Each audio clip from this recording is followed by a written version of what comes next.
మన ప్రభు యేసుక్రీస్తు నామమున కూడొచ్చిన మీ అందరికీ నాకు వందనాలు. వేదిక మీద ఉన్న దైవజనులందరికీ నా యొక్క ప్రత్యేకమైన అభినందనలు తెలియజేస్తూ ఉన్నాను. మరి ఈరోజు నేనేమై ఉన్నానో అది కేవలము దేవుని యొక్క మహాకృప అయి ఉంటుంది. ఈరోజు నేను ఈ యొక్క స్థితిలో ఉండటానికి ముఖ్యంగా 3 కారణాలు. మొదటి కారణము, నా ఎడల దేవుని యొక్క అత్యంతమైన మహాకృప అయి ఉంటుంది. నా జీవితంలో వచ్చిన పెను తుఫాను వంటి సమస్యల్లో, సుడిగుండాల వంటి పరిస్థితుల్లో అడుగడుగున ఆయన యొక్క కృప నన్ను కాపాడింది. అడుగడుగున ఆయన కృప నన్ను నిలబెట్టింది. పడిపోకుండా, చెడిపోకుండా, చంపకుండా, చావకుండా ఈరోజు నన్ను మీ ముందు సజీవునిగా ఆయన యొక్క కృప నన్ను నిలబెట్టింది. కాబట్టి మరి ఈరోజు నేనేమై ఉన్నానో అది దేవుని యొక్క అత్యంతమైన మహా కృప అయి ఉంటుంది. రెండోది, మరి నా యొక్క తల్లి యొక్క కన్నీటి ప్రార్థన అయి ఉంటుంది. నా తల్లి మంచి ప్రార్థనా పరురాలు. తను ప్రార్థించినప్పుడు అనేకమైన అద్భుతాలు, స్వస్థతలు, మహత్కార్యములు దేవుడు జరిగించాడు. అంతేకాదు, తను ప్రార్థిస్తే చనిపోయిన వాళ్ళు కూడా తిరిగి దేవుడు బ్రతికించాడు. తనే ఈ ఇంటికి పెయింట్ వేశాడు. మరి చిన్నప్పటి నుండి నన్ను దేవుని యొక్క భయభక్తుల్లో నా తల్లి నన్ను పెంచింది. ఇప్పుడు నాకు ఒక మాట చెప్పేది, నువ్వు దేవుని కొరకు బ్రతకాలా, దేవుని యొక్క సేవ చేయాలా, దేవుని కొరకు నువ్వు ప్రత్యేకించబడ్డ వ్యక్తివి, నీ ఎడల దేవుడు ఒక ఉన్నతమైన ప్రణాళిక కలిగి ఉన్నాడని మరి ఎన్నోసార్లు గుర్తు చేస్తూ ఉండేది. వాస్తవానికి నేను టాపీ మేస్త్రిని. ఆ పని చేస్తూ ఉన్నప్పుడు, టాపీ మేస్త్రి పని చేస్తున్నప్పుడు అమ్మ చెప్పింది, నిన్ను దేవుడు దీని కొరకు కాదు బ్రతికించింది, తన యొక్క మహిమ కొరకు నిన్ను బ్రతికించాడు. నువ్వు దేవుని సేవ చేసేది ఉంది. పాస్టర్ గారితో పాటు, పాస్టర్ అబ్రహాం కేడిఎస్ గారితో పాటు నువ్వు దేవుని యొక్క సేవలో ఉంటున్నట్లుగా, ఇమానాల్లో నువ్వు తిరుగుతున్నట్లుగా దేవుడు నాకు చూపిస్తున్నాడు అంటే నేను పెద్దగా నవ్వాను. ఎందుకు? ఇమానం దేవుడి సంగతి అప్పుడు వరకు కారు అంటే నాకు తెలియదు, కారు ఎక్కని పరిస్థితి. కారు కూడా నేను అప్పుడు వరకు ఎక్కలేదు. అమ్మ ఏముంటుందంటే, మన యొక్క దైవజనుడైన అబ్రహాం గారితో నువ్వు ఉంటున్నట్లుగా, ఏరోప్లేన్లో, విమానాల్లో నువ్వు తిరుగుతున్నట్లుగా దేవుడు చూపించాడంటే పెద్దగా నవ్వి చెప్పాను, అమ్మా కల కంటానికి కూడా ఒక ఇది ఉండాలా, నేనేంటి పాస్టర్ గారితో పాటు ఉండటమేంటి, ఏరోప్లేన్లో తిరగటమేంటి, ఇది జ్ఞానానికి అందనిది కదమ్మా అంటే, లేదయ్యా ఆయన మాట నేల పడదు, చెప్పింది దేవుడు కాబట్టి తప్పక జరిగిస్తాడు అని చెప్పింది. అక్షరాలుగా తను ఏదైతే చెప్పిందో నా జీవితంలో సున్నా పొల్లు తప్పకుండా ప్రతీది దేవుడు జరిగిస్తూ ఉన్నాడు. మూడవది, మరి మన యొక్క దైవజనుడైన పాస్టర్ అబ్రహాం కేడిఎస్ గారి యొక్క ప్రోత్సాహమై ఉంటుంది, ఆయన యొక్క సహకారం అయి ఉంటుంది. మరి ఆయన యొక్క జీవితము నన్ను ఎంతగానో ప్రభావితం చేసింది దేవుని యొక్క సేవలో అడుగులు వేయటానికి. మరి తను ఎంతో త్యాగముతో కూడినటువంటి గొప్ప దైవజనుడై ఉంటాడు. ప్రాణార్పణముగా దేవుని కొరకు తను మరి అర్పించుకున్నాడు. దేవుని కొరకు కొవ్వొత్తిలాగా కరిగిపోయాడు. ఒక మాటలో చెప్పాలి అంటే, తను చనిపోయినప్పుడు తన అకౌంట్లో ₹1 లేదు, 0 బ్యాలెన్స్. దేవుని కొరకు ఉన్నదంతా ధారపోశాడు.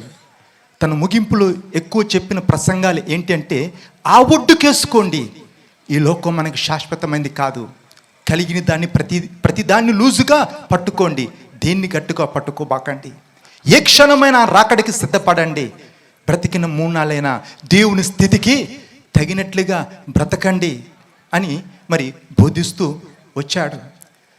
మరి తను దేవుని కొరకు ఒకవేళ నిజముగా దేవుడు తనకిచ్చిన దాంతో తను ఒకవేళ స్థలాలు కొనాలనుకున్నా, ఆస్తులు సంపాదించుకోవాలనుకున్నా, అసలు అది జ్ఞానానికి అందని విధిగా ఉండేది. అంబర్ పెట్టుకునేస్తుంటే ఒక మాటలో చెప్పాలి అంటే, మన యొక్క దైవజనుడైన అబ్రహాం కేడిఎస్ గారికి దేవుడిచ్చిన ఆ యొక్క సొమ్ముతో తను కొనాలి అనుకుంటే అంబర్పేట ఏరియా మొత్తము కొనేసేవాడు. కానీ లోకంలో ఉన్న దాని అంతని పెంటగా ఎంచుకున్నాడు. ఆయన యొక్క జీవితం నన్ను ఎంతగానో ఆకర్షించింది. మరి ఆ గొప్ప దైవజనునితో కలిసి మరి 20 సంవత్సరములు అతి దగ్గరగా మరి జీవించటానికి, దేవుని యొక్క సేవలో కొనసాగటానికి నా ఎడల దేవుడు తన యొక్క కృపను కనుపరిచాడు. ఎవరికన్నా నన్ను పరిచయం చేసేది ఉందంటే ఏ విధంగా పరిచయం చేసేవాడంటే, నా తర్వాత ఈ యొక్క హౌస్ ఆఫ్ ప్రేయర్ చర్చిలో ఎక్కువ సంఖ్యలో బాప్తిస్మాలు ఇచ్చిన గొప్ప దేవుని సేవకుడు అని చెప్పి కొత్త వాళ్ళకి నా గురించి పరిచయం చేసేవాడు. నిజముగా ఈరోజు తను మన మధ్యలో లేకపోవటము అది మనందరికీ చాలా బాధాకరమైన విషయం, చాలా దుఃఖకరమైన విషయం. మరి ఈరోజు తను ఉంటే ఎంతగా సంతోషించేవాడో. మరి నేను సేవకు వచ్చినప్పుడు ఆ యొక్క పాస్టర్ అన్నాడు, అయ్యా మంచిది, స్టువార్ట్పురం వెళ్ళి అక్కడ మదన్న సేవ చేస్తూ ఉన్నాడు, వెళ్ళి అన్నకి సహాయం చేయి, మదన్న దగ్గర ఉండి సహాయం చేయి అని చెప్పాడు. మంచిదన్న అని చెప్పాను. నేను ఇంటికి వెళ్ళేటప్పటికి ఇంట్లో పరిస్థితి ఏ విధంగా ఉన్నది అంటే, మా ఇంట్లో మేము ముగ్గురిమి, ఒక చెల్లె ఒక తమ్ముడు. మరి అమ్మకి గుండె జబ్బు, పెద్ద పెద్ద హాస్పిటల్ తిప్పాను, లక్షల రూపాయలు ఖర్చు పెట్టాను. ఎక్కడికి వెళ్ళినా తనకు బాక్కాలేదు. తన పరిస్థితి ఏ విధంగా ఉండేదంటే, చాపను తీసి ఒడ్డు మీద పెడితే ఊపిరి కొరకు తణుకులాడుతూ ఉంటుంది కదా, ఆ విధంగా శ్వాస కొరకు తణుకులాడుతూ ఉండేది. దేవుడు నాకు ప్రాణమైతే అమ్మ నాకు ఊపిరిగా ఉండేది. ఆమె కష్టపడితే నేను చూడలేకపోయేవాడిని. మంచం పక్కన కుర్చేసుకొని ఇంక కాసేపటి చచ్చిపోతుందేమో, ఊపిరి అందక ఇంకొంచెంసేపటికి ప్రాణం పోతుందేమో అని చెప్పి ఎదురు చూస్తూ రాత్రులు గడిపిన రోజులు ఎన్నో ఉన్నాయి. మరి అమ్మ పరిస్థితి అది. అంతకుముందే చెల్లెలకి అపెండిక్స్ ఆపరేషన్ అయింది. సరే పాస్టర్ గారు స్టోర్పురం వెళ్ళమన్నాడు కదా, ఒక మాట చెప్పి ఇంట్లో చెప్పి వెళ్దామని చెప్పి ఇంటికి వచ్చాను. ఇంటికి రాగానే ఈలోగా ఇంటికి వెళ్ళగానే తమ్ముడు ఫుల్ జ్వరంతో ఉన్నాడు. నాన్న పని దగ్గర నుంచి వచ్చాడు. ఏదో పునాది తూతూ ఉన్నాడంట, పాత గోడ కూలి మీద పడింది. ప్రాణం పోవాలా, చచ్చిపోవాలా, ఎవరో ఒకరు పక్కనకు లాగేస్తే రాయి వచ్చి నెత్తిమే పడింది, గోడ వచ్చి కాలమే పడింది. కుంటూ ఇంటికి వచ్చాడు. తెల్లారితే నేను స్టోర్పురం వెళ్ళాలా. పరిస్థితి దయనీయంగా ఉంది. ఇంటికి నేను పెద్ద కొడుకుని, ఇంట్లో నేను పని చేస్తేనే ఇల్లు గడుస్తుంది, లేకపోతే ఇల్లు గడవదు, అది పరిస్థితి. మరి తెల్లారితే నేను సేవకు వెళ్ళాలా. అమ్మకి చెప్పాను, అమ్మా మరి నేను సేవకి వెళ్ళాలా ఉండాలనా చెప్పు అంటే, అమ్మ ఒక మాట అంది తెలివిగా, అయ్యా వెళ్ళమని నేను చెప్పను, ఎందుకు పరిస్థితి ఇంట్లో దారుణంగా ఉంది, అట్లని చెప్పి ఉండమని కూడా నేను చెప్పను, దేవుని సేవకు అడ్డుపడిన దాన్ని అవుతాను, వెళతావో ఉంటావో నీ ఇష్టం, నువ్వు తెలుసుకో అని చెప్పింది. చిన్నప్పుడు నా 12 ఏళ్ళ వయసు అప్పుడు ఒక సంఘటన నా మనసును ఆకట్టుకుంది. ఏంటి అంటే, మన యొక్క దైవజనుడైన పాస్టర్ అబ్రహాం కేడిఎస్ గారి యొక్క తండ్రి చనిపోతే ఆ బాడీని, ఆ యొక్క దేహాన్ని అక్కడనే పెట్టి ఏమి తెలియనట్లుగా వచ్చి ఆరాధన నడిపించాడు. చర్చికి కొంచెం ఆలస్యంగా వచ్చిన వాళ్ళకి చెప్పాడు, దేవుని ఈ రీతిగా మొక్కరు, ఇదిగో నా తండ్రి చనిపోయిన మొదటి స్థలం నేను దేవునికి ఇచ్చి దేవుని మొక్కుతూ ఉన్నాను, కాబట్టి అందుకు నేను చెప్పాల్సి వచ్చింది అని తను చెప్పినప్పుడు అప్పుడు నేను తీర్మానం చేసుకున్నాను. ఏమని? మొక్కితే ఈ రీతిగా దేవుని మొక్కాలా, సేవ చేస్తే ఈ రీతిగా దేవుని యొక్క సేవ చేయాలా అని తీర్మానం చేసుకున్నాను. బైబిల్ ఉంది, నా గట్ట మీదే చేయి పెట్టి ఎన్నికి తిరిగి చూచువాడు నాకు పాత్రుడు కాడు అన్నాడు కదా. నన్ను వెంబడించేవాడు తల్లి కంటేను తండ్రి కంటేను ఈ లోకల కలిగిన సమస్తముని కంటే నన్ను ఎక్కువ ప్రేమించిపోతాడు నా శిశువుడు కాడు అన్నాడు కదా అని చెప్పి నా బట్టలు సర్దుకొని నేను స్టోర్పురం వెళ్ళాను. రేపెళ్ళే ప్యాసింజర్ ఉదయం ఎక్కితే సాయంత్రం దింపుతుంది. ఇప్పుడు నేను బాగానే చెప్తూ ఉన్నాను, కానీ వెళ్ళేటప్పుడు ఆ దారి పొడుగుతున్న పిచ్చోళ్ళలాగా ఏడ్చుకుంటూ వెళ్ళాను. ఇప్పుడు ఫోన్లు ఉన్నాయి, అప్పుడు సెల్ ఫోన్లు కూడా లేవు. ఏమన్నా కబురు పంపాలంటే కూడా చాలా కష్టమయ్యేది. తిరిగి వచ్చేటప్పటికి ఉంటారో పోతారో తెలియదు, ఏమొద్దో తెలియదు. ఏడ్చుకుంటూ వెళ్ళిపోయాను. వెళ్ళిపోయిన తర్వాత మా యొక్క నాన్న చేతికొచ్చిన పిల్లవాడిని, సంపాదిస్తున్న పిల్లవాడిని సేవ అని చెప్పి సేవకు పంపించావు నువ్వు, ఇప్పుడు మన పరిస్థితి ఏంది? దేవుడు ఆ పైనుంచి మన కట్టల కింద పడేస్తాడా? కనీసం ఇప్పుడు మనకి నీళ్ళు ఇచ్చే దిక్కు కూడా లేదు కదా. ఇక్కడ దేవుడు ఏంది పరిస్థితి అని చెప్పి గొడవ పెట్టుకున్నాడు. ఆ వండుకున్న అన్నం కూడా తినలేదు. ఎక్కడ ఏ మూలన ఆ మూలన ఎవరికి వాళ్ళు పనుకున్నారు. 12:30, 1 ఆ సమయాన తలుపు కొట్టిన శబ్దము వినపడుతుందంట అమ్మకి. ఈ టైంలో ఎవరు తలుపు కొడుతున్నారు అని చెప్పి ఆమె ఓపిక చేసుకొని లేచి ఆ తలుపు తెరిస్తే అక్కడ స్కూటీ కేసు పెట్టుకొని నా యొక్క ఆ లగేజ్ బ్యాగ్ పట్టుకొని తలుపు ముందు నిలబడి ఉన్నానంట. అమ్మ అనుకుందంట, మనసు మార్చుకొని తిరిగి వచ్చాడేమో, పరిస్థితి బాగలేదు కదా, మనసు మార్చుకొని తిరిగి వచ్చాడేమని చెప్పి రాయా కూర్చో అని చెప్పిందంట. అమ్మ ఆకలివుతుంది, అన్నం పెట్టు అన్నాడంట. పొద్దుగాలు ఎప్పుడు తిన్నాడో అని చెప్పి వండిన అన్నం అట్నే ఉంది కదా, ఆ వండిన అన్నం పెడితే ఆయన తింటూ అన్నాడంట, అమ్మ నువ్వు కూడా తినమ్మా అన్నాడంట. సరే నేను తిననంటే ఇప్పుడు ఆయన చేయి కడిగేస్తాడు, ఆయన కొరకైనా తిందాము అని చెప్పి తిన్నట్టు చేద్దామని చెప్పి ఆ యొక్క మరి అన్నం కలుపుకొని తింటూ ఉంటే చాలా రోజుల తర్వాత ఆమె తృప్తిగా భోజనం చేసింది. భోజనం అయిపోయిన తర్వాత ఆయన అన్నాడంట, అమ్మ కొంచెం తాగటానికి నీళ్ళు అమ్మ అంటే ఆ కుండలో నీళ్ళు ఇచ్చి తిరిగేటప్పటికి అక్కడ మనిషి లేదు. నేను చెప్తుంది కల కాదు, దర్శనం కాదు, జరిగిన సత్యం. ఎందుకు? ఇంట్లో లైట్ వేస్తుంది, తిన్న ప్లేట్ అక్కడనే ఉంది. ఇంట్లో వాళ్ళు లేపి అడిగిందంట, ఇప్పుడే పెద్ద అబ్బాయి వచ్చాడు, కలిసి అన్నం తిన్నాం, అబ్బాయి కనిపించట్లేదంటే అంత వెతికితే ఎక్కడ కూడా కనిపించట్లేదు. మరి తెల్లారి ఎవరో ఒక చిన్న ఆ యొక్క మరి తమ్ముని జ్వరం తగ్గింది. వెంటనే ఆ చెల్లెల కడుపులు నొప్పి విపరీతంగా తణుకులాడుతూ ఉంది పాపం. మళ్ళీ డాక్టర్ దగ్గర తీసుకెళ్తే కిడ్నీలో ఆ స్టోన్స్ వచ్చినాయి అన్నారు. దేవుడు తన్ను అద్భుతంగా స్వస్థపరిచాడు. మరి అమ్మకి మంచిగా అయింది. నాన్న లేచి అప్పుడు కాలు కుంటుతున్న వ్యక్తి ఎక్కడెక్కడని చెప్పి మొత్తం తిరుగుతూ ఉన్నాడంట. తెల్లరు ఒక చిన్న పని చెప్తే ఆ వారానికి సరిపడే ఆ యొక్క సంపాదన దేవుడు అనుగ్రహించాడు. ఆ రోజు నేను నా తల్లిదండ్రులు అని చెప్పి నేను అక్కడ ఆగినట్లయితే ఈరోజు నేను ఈ రీతికి నేను మీ ముందు ఉండేవాడిని కాదేమో. మరి నాకు చదువు లేదని చెప్పి, నేను చదువుకోలేదని చెప్పి పాస్టర్ గారు నన్ను ఎక్కువ ప్రేమించేవాడు, నన్ను ఎక్కువ ప్రోత్సహించేవాడు. సాధారణంగా అందరికంటే నేను చాలా వెనకాల ఉండటానికి ఇష్టపడేవాడిని, కానీ ప్రతిసారి తను నన్ను ముందుకు పిలవటానికి ప్రయత్నం చేసేవాడు. అది అర్థం చేసుకొని మరి ఆ యొక్క నా జీవితంలో తను ఎంతగా నన్ను బలపరిచాడు. ఒకరోజు క్రిస్మస్ పండగ అప్పుడే నేను దేవుని సేవకు వచ్చాను కొత్తగా. అమ్మ పిలిచి బట్టలు తెచ్చుకో అని చెప్పింది. ప్రతి సంవత్సరం ఇంట్లో వాళ్ళందరికీ నేను బట్టలు తెచ్చి నేను 2 జతల బట్టలు తెచ్చుకునేవాడిని. ఇప్పుడు దేవుని సేవకు వచ్చాను కదా, మరి చెప్పాను, అమ్మ ఇల్లు గడవటమే కష్టం కదా, నాకు దేవుడు ఇస్తాడులే బట్టలు, మీరు తెచ్చుకోండి అని చెప్పి నేను వచ్చేసాను. వచ్చిన తర్వాత మరి ఆ యొక్క చర్చిలో అప్పుడు అక్కడ టెంట్లు, కార్పెట్లు, సైడ్ వాళ్ళు ఎన్ని కట్టేది ఉంది. అన్ని పనులు, క్రిస్మస్ పండుగ అంటే 1000 మంది వస్తారు అక్కడికి. అన్ని పనులు చేస్తూ ఉన్నాం. కానీ మనసులో ఒక బాధ, అది ఆత్మీయంగా పసితనం. ఏంటి, కొత్త క్రిస్మస్కి అందరూ ఇంచుమించు కొత్త బట్టలు వేసుకుంటారు, నాకేమో పాత బట్టలు ఉన్నాయి. అందరు పరిచయం కాబట్టి కనబడ ప్రతి ఒక్కరు అడుగుతున్నారు, ఏంటి కొత్త బట్టలు కొనుక్కోలేదా, బట్టలు లేవా అని అడుగుతూ ఉన్నారు. వాళ్ళకి ఎందుకు, వాళ్ళ కళ్ళలో ఎందుకు పడాలా, వాళ్ళకి ఎందుకు నేను సమాధానం చెప్పాలని చెప్పి వాళ్ళు ఇటు వస్తుంటే ఇటు తప్పించుకొని పోయేవాడిని. ఆ రోజు పండగ అయిపోయిందండి. పండగ అయిపోయింది, ఇంక అన్ని కార్పెట్లు అన్నీ సర్ది ఆ యొక్క సంసిష్టం అని తీసి పక్కన పెట్టాలి. ఈలోగా అక్కడున్న ఒక సహోదరుడు స్టార్ట్ చేశాడు, ఏమని, పని తప్పించుకోవాలంటే ఎట్లా తప్పించుకోవాలో ఈయన చూసి నేర్చుకోవాలయా. అందరూ అక్కడ సాయం చేసిన బ్రదర్స్ అంతా ఉన్నారు, దాదాపు ఒక 10-15 మంది ఉన్నారు. వాళ్ళందరి ముందు నన్ను చూయించి చెప్తూ ఉన్నాడు. ఏమనంటే, పని ఎట్లా తప్పించుకోవాలో నేర్చుకోవాలంటే ఈయన చూచి నేర్చుకోవాలా.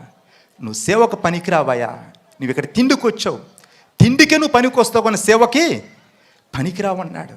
ఆ మాట నన్ను గుండెల్లో ఆ యొక్క గుణపంతో పొడిచినట్టయింది. ఎందుకు, ఇప్పుడు మీసాలు వచ్చిన తర్వాత లక్షలు సంపాదించడం చూస్తూ ఉన్నారు. నాకు మీసాలు రాకముందే పెద్ద పెద్ద సైడ్లు పట్టుకొని 10 మందిని నా చేతి కింద పనులు పెట్టుకొని పని చేయించడం నాకు తెలుసు. అప్పుడే లక్షలు సంపాదించాను, 10 మందికి నేను అన్నం పెట్టాను. దేవుడు నన్ను సేవకు పిలిస్తే సమస్తముని విడిచి వస్తే ఇంత మాట అంటాడు కదా. నేను సేవకు పనికిరానా, నేను తిండికి వచ్చాను ఎడకి, ఆ సైతను చూడ ఆత్మీయంగా అది పసితనం, అది ఇదే గోల. నువ్వు తిండి కొరకే వచ్చావు, నువ్వు సేవకు పనికిరావు, నువ్వు తిండి కొరకు వచ్చావు, నువ్వు సేవకు పనికిరావు. ఇదే గోల. అందరు వెళ్ళిపోయారు. ఫస్ట్ రూమ్ ఉంటుంది అక్కడ, హాస్టల్ బిల్డింగ్ అని. ఫస్ట్ రూమ్లో డోర్ పెట్టుకుని ఏడుస్తూ ఉన్నాను. నేను తిండి కొరకు వచ్చానా, సేవకు పనికిరాని, తిండి కొరకు వచ్చాను, సేవకు పనికిరాని. ఈలోగా 10 గంటలకి 10:30కి ఆ రోజు క్రిస్మస్ పండుగ, నాకు గుడ్ ఫ్రైడే లాగుంది. 10:30, 11 గంటలకి తలుపు కొట్టిన శబ్దం వినపడుతుంది. అరే ఈ టైంలో తలుపు కొట్టింది ఎవరు అని చెప్పి తలుపు తెరిచి చూస్తే మన దైవజనుడు పాస్టర్ అబ్రహం కేడిఎస్ గారు వచ్చి, అయ్యా భోజనం చేసావయ్యా అన్నాడు. నా జీవితంలో నేను కనబడగానే నువ్వు అన్నం తిన్నావా అని అడిగిన వ్యక్తులు ఇద్దరు. మొదటిగా మా అమ్మ అడిగేది, పోగానే ఏ టైం వెళ్ళినా అయ్యా అన్నం తిన్నావా అని అడిగేది. రెండో వ్యక్తి అంటే పాస్టర్ అబ్రహం కేడిఎస్ గారు అడిగేవాడు, ఏ టైం వెళ్ళినా కనపడగానే అయ్యా అన్నం తిన్నావా. అబద్ధం చెప్పకూడదు కదా, లేదు తినలేదు అన్నాను. ఆగాయ అని చెప్పి ఆయన కొరకు తీసిపెట్టిన ఆ యొక్క అన్నాన్ని తీసుకొచ్చి నాకు పెట్టాడు.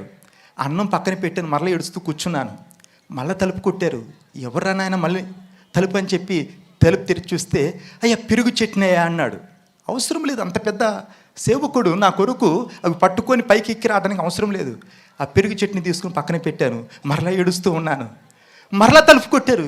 ఎవర్రా నాయన, కనీసం మనస్ఫూర్తిగా ఏడుచుకుని కూడా అవకాశం లేకుండా అయిపోయింది. ఎవరు అని చెప్పి మళ్ళీ తలుపు చూస్తే అయ్యా తాగటానికి నీళ్ళయ్యా, నీళ్ళు లేవు కదా. నీళ్ళు తీసుకొచ్చాడు. సరే అన్నీ పక్కన పెట్టి ఏడుస్తూనే ఉన్నాను. అప్పుడు అక్కడ ఉదయం లేచి నేనే గేట్ తీయాలి, చర్చి గేట్ తీయాలా. 6 గంటలకే లేచి చర్చి గేట్ తీసి చర్చిలో కూర్చున్నాను. కూర్చుంటే ఈలో ఒక దయ్యం పట్టిన వ్యక్తిని తీసుకొచ్చారు చర్చికి. అప్పుడు నేనే బాప్తిస్మాలు ఇస్తూ ఉన్నాను. బాప్తిస్మాలు చెప్పి ఆ యొక్క ఓపిక కూడా నాకు లేదు, క్లాస్ చెప్పి ఓపిక కూడా లేదు. క్లాస్ చెప్పి దేవుని గురించి చెప్తే విడుదల కలిగింది.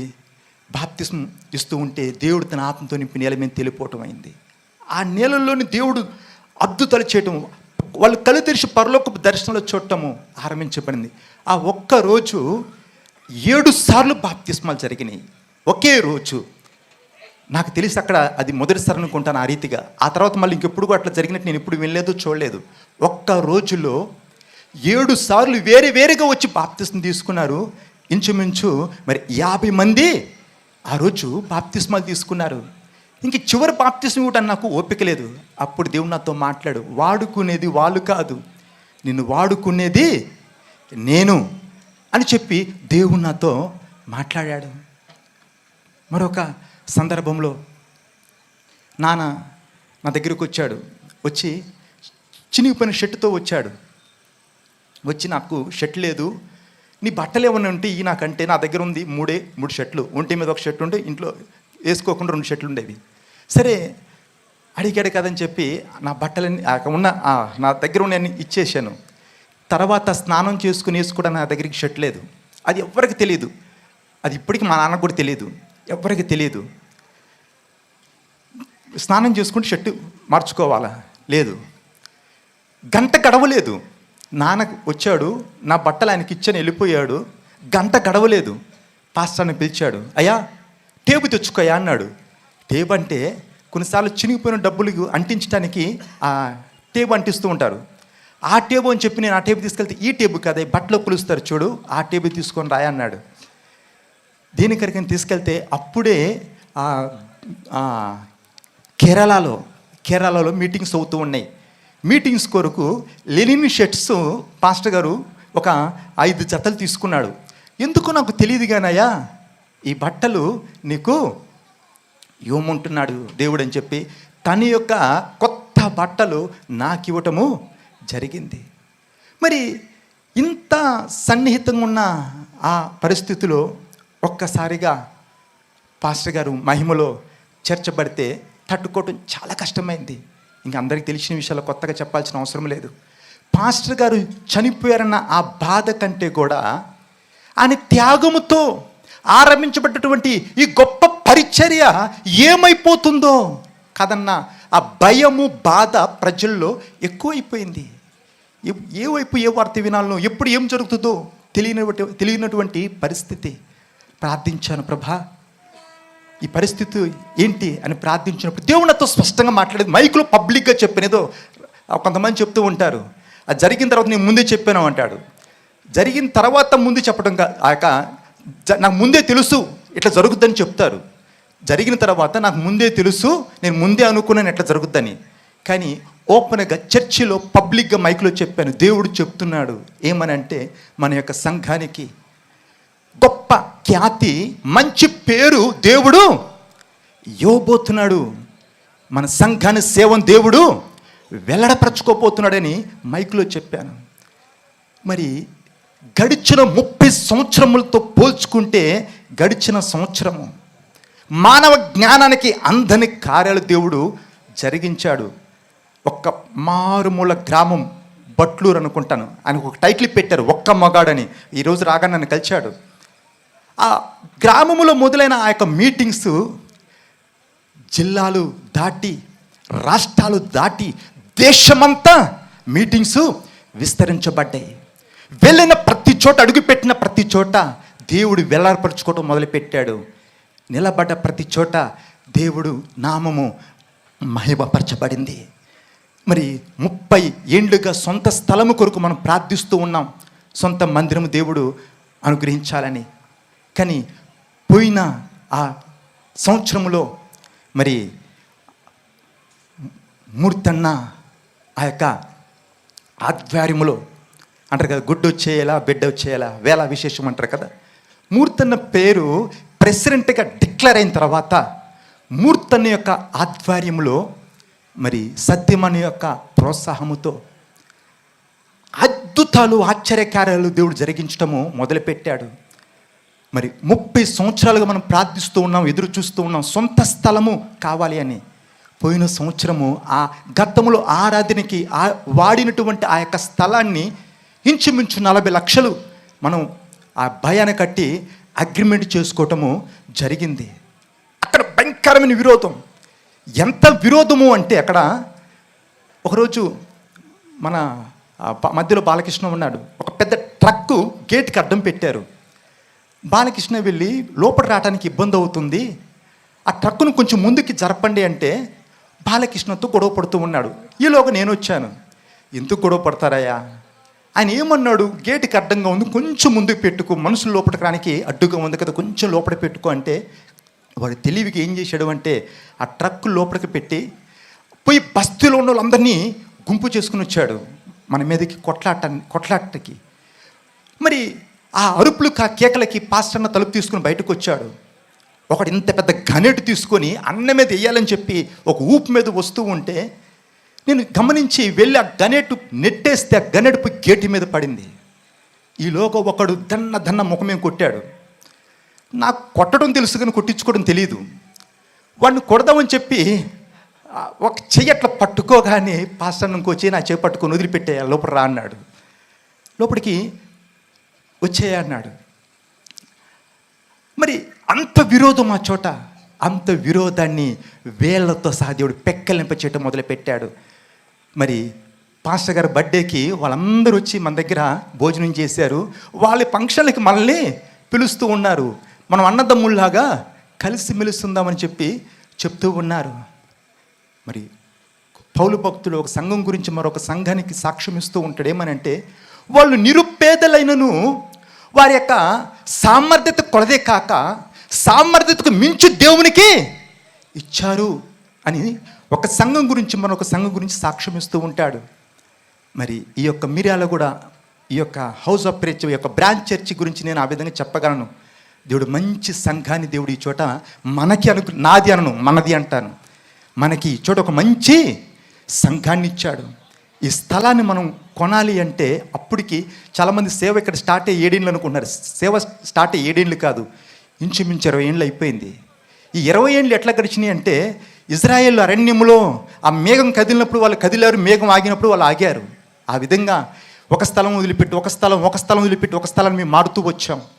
మరి ప్రభా ఈ అవమానాలు తొలగించి మాకు సొంత స్థలం కావాలా అని ప్రార్థిస్తే దేవుడు అన్నాడు, నువ్వు కదిలితే కార్యాలు చేస్తాను, నువ్వు అడిగేస్తే నీ కొరకు నేను దారి చేస్తాను అన్నాడు.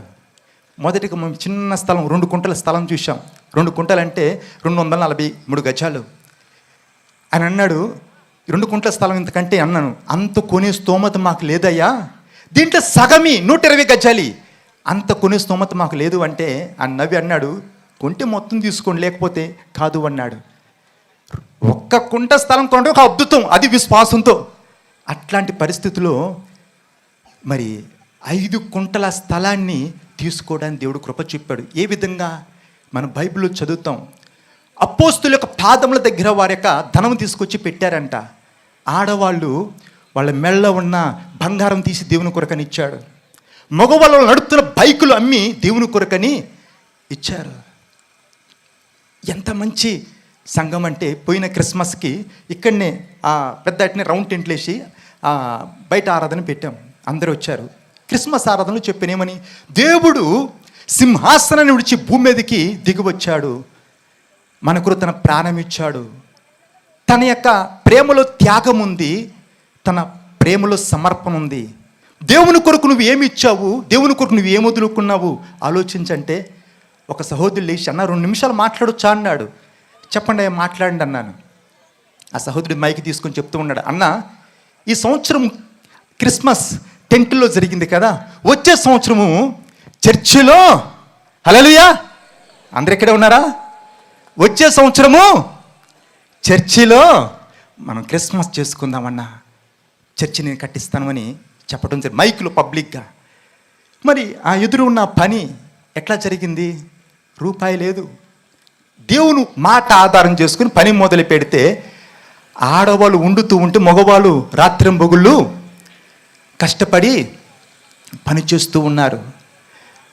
లక్షల్లో కావాల్సిన పని వేలల్లో అయిపోయింది. 2 రోజుల్లో అయ్యే పని 1 రోజులో జరిగింది.